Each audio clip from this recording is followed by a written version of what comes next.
A graça e a paz do Senhor Jesus esteja em seu coração. Que alegria poder compartilhar a palavra de Deus. Essa palavra que não volta vazia, antes cumpre o propósito pela qual ela foi liberada. Com certeza essa palavra vai produzir transformação no seu coração.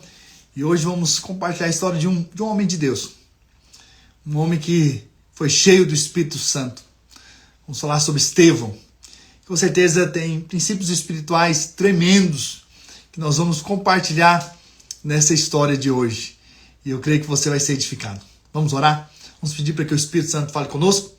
Senhor, nessa hora nós voltamos nosso espírito, nosso coração, Senhor, na plena certeza de que o Senhor fala conosco. Dá-nos discernimento espiritual. Fala conosco. Abre os nossos olhos para vermos o Senhor e sermos transformados por meio da Tua palavra, em nome de Jesus. Amém, amém. Amém, irmãos. Glória a Jesus. Atos, capítulo 6.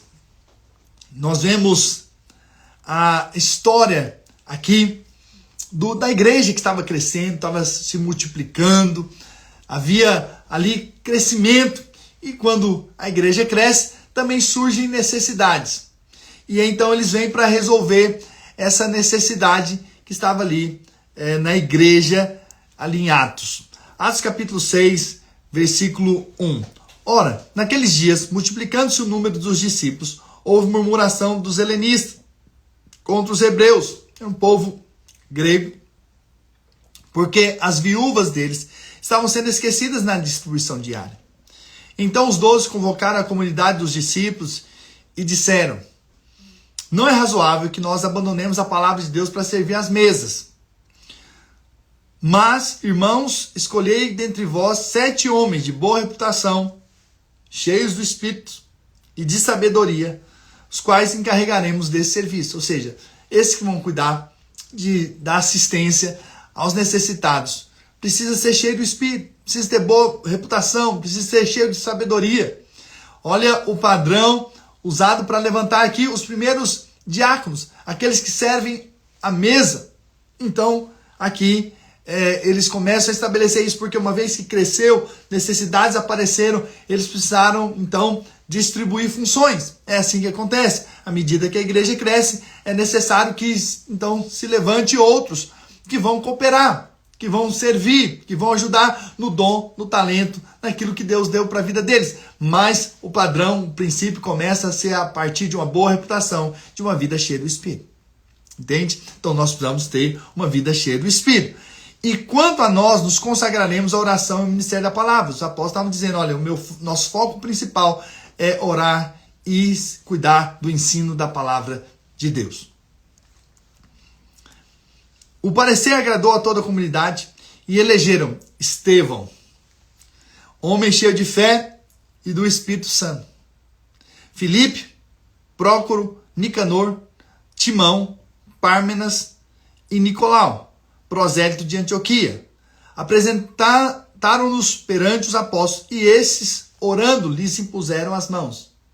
Ou seja, transferiram um encargo, uma unção. Ali se conectam. Estão unidos, estão conectados. Esses, com certeza, eram líderes da igreja naquele tempo. Líderes foram levantados. Homens de fé, homens cheios do Espírito Santo. Por isso nós vamos ser cheios de fé e do Espírito. Crescia a palavra de Deus e em Jerusalém se multiplicava o número dos discípulos. Também muitíssimos sacerdotes obedeciam à fé. E esse texto me chamou a atenção. Veja, crescia a palavra de Deus e muitíssimos sacerdotes obedeciam à fé. O que seria essa obediência à fé? Claro, é essa entrega a Jesus, com certeza. Mas aqui a gente percebe que a fé precisa ser obedecida. Interessante, né? O que é fé? Fé é a certeza das coisas que se esperam, convicção de fatos que não se veem. É como se a fé, ela espera que você a obedeça. Então, quando Deus te dá uma fé para algo, você precisa obedecer àquela fé, àquela convicção que Deus te deu. Isso é fé, isso é obedecer à fé. Quando Jesus disse para Pedro, vem, Ele está dizendo, Pedro, saia do barco e vem. Obedeça a minha voz que diz para você sair e vir. Entende? E aí então, agora Pedro obedece à fé que veio no coração dele. E ele então sai do barco e anda pelas águas. Veja, você precisa obedecer à fé. O que Deus está colocando no seu coração? Qual que é a convicção de Deus? Porque você precisa obedecer. É esse passo de fé. É esse passo que você dá em direção àquilo que Deus tem para você. Vou te dar um outro exemplo. Você está na sua casa. Alguém então bate na porta da sua casa. Se você quer receber o que aquela pessoa tem para você, você precisa obedecer. Você já sabe, você já tem a convicção de que alguém bateu na porta. Agora você vai até lá, abre a porta e de repente tem alguém lá com uma encomenda para você. Tem algo para te oferecer, tem algo para te dar. Mas você obedeceu. Obedeceu o quê? Ao toque. Aquele toque deu a você uma convicção de que alguém estava lá e você acreditou e você então obedeceu aquilo que você creu, que era alguém lá de fora, porque você teve a convicção disso. Você ouviu e você então foi e você recebeu aquilo que você tinha para receber por meio daquela pessoa. Assim também com as coisas da fé. Nós precisamos obedecer à fé. É muito importante que eu e você possamos entender que Deus nos dá convicções. E essas convicções precisam ser obedecidas. Precisamos ser dirigidos não por nós mesmos, mas dirigidos pela fé, pelo Espírito Santo que agora está dentro de nós, que nos dá uma fé para algo. E uma vez que nós temos a fé para algo, nós andamos de acordo com essa fé. Nós caminhamos em direção àquilo que Deus tem para nós, em nome de Jesus. Então nós vemos aqui nessa história que Estevão foi um desses 7 que foi levantado aqui para cuidar daquelas viúvas. Versículo 8. Estevão, cheio da graça e do poder, cheio de graça e poder, olha só, fazia prodígios e grandes sinais entre o povo. Levantaram-se, porém, alguns dos que eram da sinagoga chamada dos libertos, dos sirineus, dos alexandrinos, dos da Cilícia e Ásia, e discutiam com Estevão. E não podiam resistir à sabedoria e ao Espírito pelo qual ele falara. Uau, homem cheio do Espírito. Homem que falava da parte de Deus. Homem que tinha a sabedoria dos céus. Homem que falava da parte do Senhor. Isso era aqui Estevão. Então subornaram homens que dissessem: temos ouvido este homem proferir blasfêmias contra Moisés e contra Deus. Sublevaram o povo, os anciãos, os escribas, e investindo, o arrebataram, levando ao sinédrio. Apresentaram-se testemunhas falsas que depuseram: este homem não cessa de falar contra o lugar santo e contra a lei. Porque o temos ouvido dizer que esse Jesus, o Nazareno, destruirá esse lugar e mudará os costumes que Moisés nos deu. Todos os que estavam assentados no sinédrio, fitando os olhos em Estevão, viram o seu rosto como se fosse rosto de anjo. É sempre assim.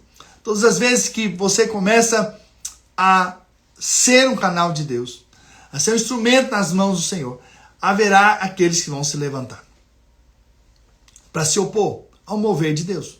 Se você está no mover de Deus, se você está naquilo que Deus tem para você, existem então resistências espirituais.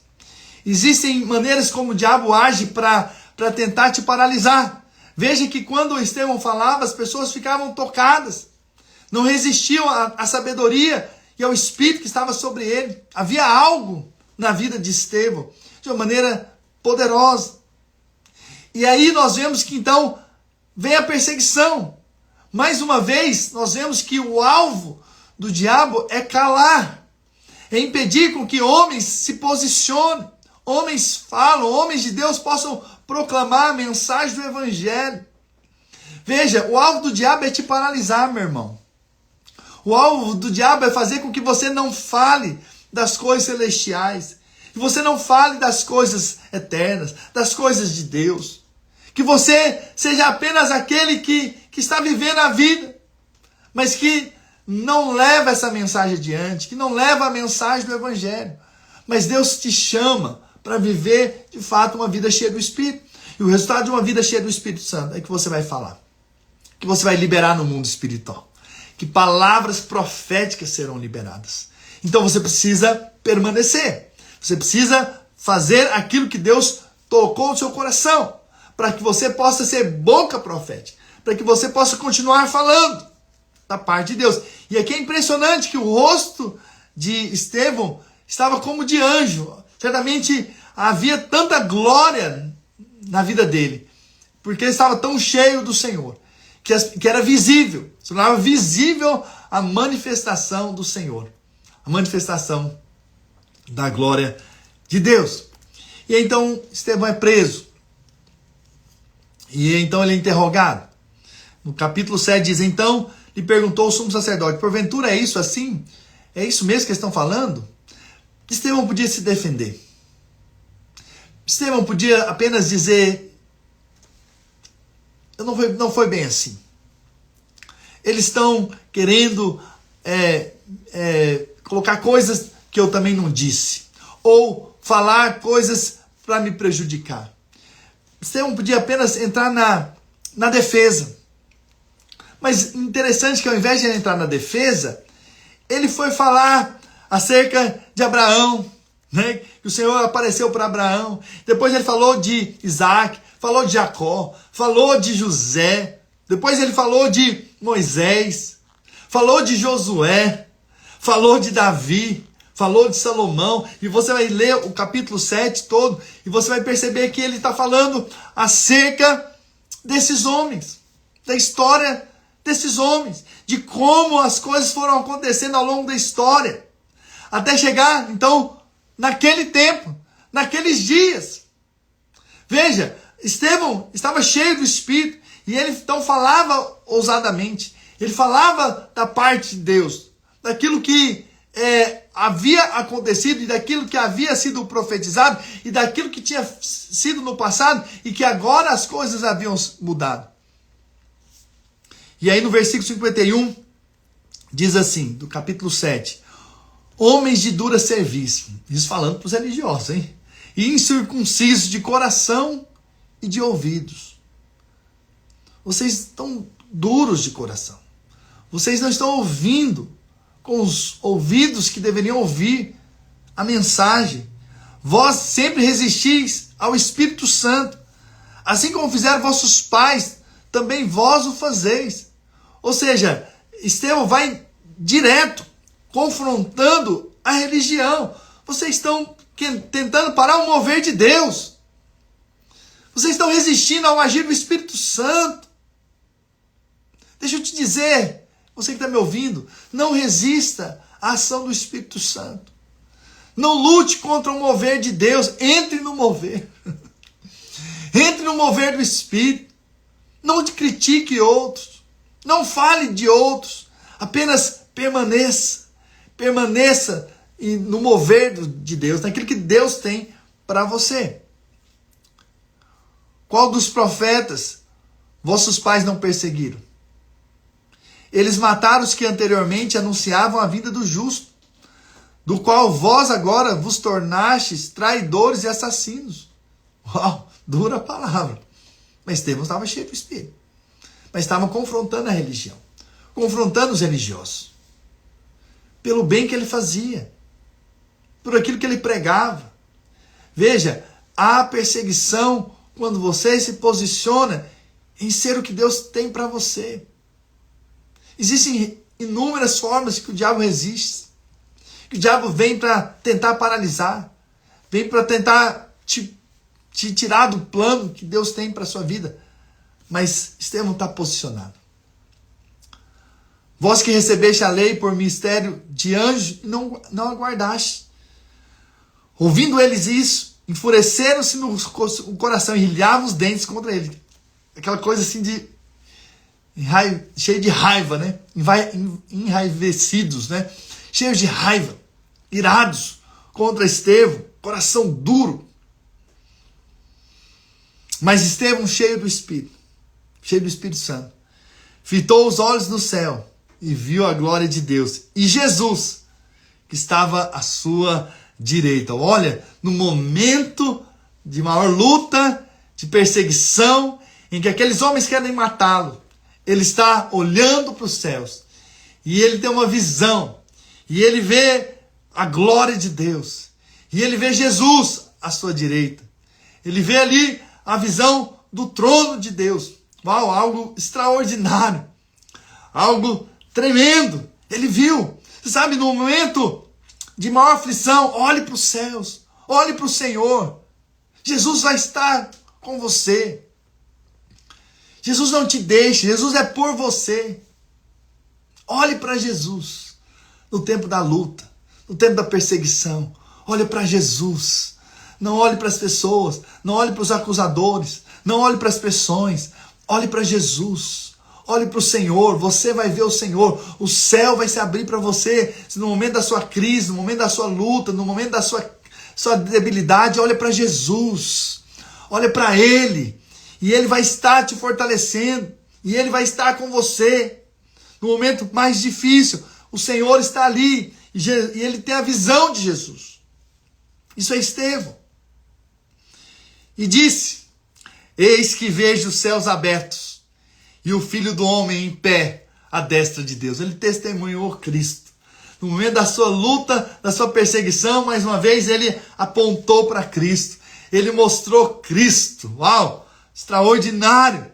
Eles, porém, clamando em alta voz, taparam os ouvidos e, unânimes, arremeteram contra ele e, lançando-os fora da cidade, o apedrejaram. As testemunhas deixaram suas vestes aos pés de um jovem chamado Saulo, que depois se torna Paulo. Ele era um jovem ainda. Quando ele viu Estevão sendo apedrejado, o primeiro mártir, o primeiro que se entregou e deu a sua vida até o fim, dizendo acerca de Cristo, apontando para Cristo. Olha, eu vejo Cristo. Eu vejo Jesus à destra de Deus, porque ele não está morto, ele ressuscitou. Aleluia! Ele permaneceu firme. E então, olha só o que a Bíblia diz, versículo 59. E apedrejaram Estevão, que invocava e dizia: Senhor Jesus, recebe o meu espírito. Então, ajoelhando-se, clamou em alta voz: Senhor, não lhes impute este pecado. Uau! Ele agiu como Jesus. Ele entregou realmente ali a sua vida em sacrifício pelo nome de Jesus. Com essas palavras, adormeceu. Ele morreu assim, perdoando também aqueles que estavam tacando pedras nele. Veja, ele estava sendo literalmente apedrejado. Ele estava indo para a morte. Ele sabia disso. Eles tinham o costume de apedrejar, até matar as pessoas. Mas naquele momento, ainda com fôlego de vida, ele perdoou os que atacavam pedra. Veja, muitas vezes pessoas nos ferem no meio do caminho, na jornada da vida. Mas perdoe. Libera essas vidas. Talvez você ainda está preso em pessoas que te machucaram, pessoas que te feriram. Perdoe a vida delas hoje. Libere o perdão sobre elas. Há poder espiritual. Quando você faz isso, quando você decide liberar o perdão para aqueles que estão injustamente falando mal de você, estão te criticando, estão olhando de uma maneira que te afronta, estão te criticando, sabe, talvez injustamente você tem recebido pressões, recebido acusações. Perdoe. Estevão perdoou. No meio da crise, no meio das pedradas, prestes a morrer, ele ainda teve fôlego para que o Senhor perdoasse. Assim como Jesus fez na cruz e disse: Senhor, perdoa-os, porque não sabem o que fazem. Aqueles homens não estavam entendendo nada. Mas Estevão estava ali, cheio do Espírito Santo, dando a resposta. Dando a resposta de um vencedor. Mas precisamos ser cheios do Espírito. para darmos as respostas certas. Porque no meio dessa vida nós temos muitas batalhas, muitas pressões, muitas situações difíceis, mas devemos permanecer firmes naquilo que Deus tem para nós. Porque eu sei que o nome do Senhor vai ser glorificado. E aí você vê que realmente ele partiu, ele morreu, e o verso seguinte diz que Saulo consentia da sua morte. Ele esteve ali. Talvez foi um dos que tacaram pedra nele. Mas, com certeza, lá na frente, Deus usou isso para mudar o coração de Paulo. Certamente, Paulo começou a perceber que havia homens muito decididos em prol do Evangelho. Homens estavam dispondo a própria vida por causa do Evangelho. Veja, homens de Deus, homens que estavam no mover do Espírito. Que nós sejamos esses que estão no mover do Espírito. Em nome de Jesus, nós estamos aqui de passagem nessa terra. Mas enquanto nós estamos aqui, que a gente possa permanecer no mover de Deus. Eu sei que no meio desse mover vai ter pedradas, muitas vezes. Vai ter perseguições, vai ter situações difíceis. Mas o que nós precisamos é continuar até o fim. Até que chegue o momento da nossa partida. Mas enquanto estamos na terra, aqui, precisamos de fato responder e ter uma vida cheia do Espírito, uma vida cheia da graça e do favor de Deus. E não é por acaso que você está aqui hoje. É uma palavra de Deus para você. Deus quer fazer você participante desse mover. Dessa história de levar o Evangelho, a mensagem de Cristo a muitos outros. Então tem muito ainda a ser feito. Tem muito de Deus ainda a acontecer. E eu creio que vai acontecer através da sua vida. Deus tem coisas boas, coisas extraordinárias para fazer. Eu sei que no meio dessa caminhada, nessa jornada, tem pressões, tem lutas. Mas nós vamos vencer cada uma delas. E vamos, de fato, ser aquilo que Deus tem para nós nessa terra. Homens de Deus, mulheres de Deus, que Deus tem levantado para estabelecer o reino de Deus e para apontar para Cristo em nome de Jesus. Amém, irmãos? Glória a Deus. Deixa eu orar por você. Pai, nessa hora eu quero orar pelos meus irmãos e declarar que o Senhor é por eles, o Senhor é com eles e o Senhor é poderoso para fazer infinitamente mais tudo quanto pedimos ou pensamos segundo o seu poder que opera em nós. Por isso, dá-nos muito além daquilo que nós estamos vivendo, daquilo que nós estamos experimentando. Dá-nos a graça de vermos mais vidas sendo alcançadas pela mensagem do Evangelho. Dá-nos a graça de permanecermos firmes no propósito que o Senhor tem para nós. Dá-nos a graça de honrar o teu santo nome, estar na posição, no lugar certo, na hora certa. Senhor, dá-nos a graça de sermos cheios do Senhor e levarmos com ousadia a mensagem do Senhor. Pai, que nesses dias a gente possa ser despertado pelo Senhor de uma maneira como nunca antes, a levar a mensagem da graça, a levar a mensagem de Jesus a todos os povos. Em nome do Senhor Jesus, dá-nos essa graça, dá-nos entendimento, dá-nos a sabedoria, dá-nos espírito de ousadia para falarmos, espírito de intrepidez para ousadamente falarmos da parte de Deus e levarmos o teu nome a todas as nações. Em nome do Senhor Jesus nós oramos, para que o Senhor faça de uma forma extraordinária coisas muito maiores que nós não vimos ainda. Coisas extraordinárias possam acontecer nas nossas vidas, porque o Senhor é um Deus que faz, o Senhor é um Deus que move. E nós confiamos no Senhor e esperamos no Senhor, em nome de Jesus. Amém e amém. Glória a Jesus. Que Deus possa te dar um dia poderoso e permaneça firme naquilo que Deus tem para você. Não deixe de compartilhar, porque eu sei que outras pessoas vão ser tocadas, marcadas também por essa palavra. Então compartilhe. Com certeza Deus vai mover o coração de outras pessoas em nome de Jesus. Amém? Que Deus abençoe. Que você tenha um grande dia em nome de Jesus.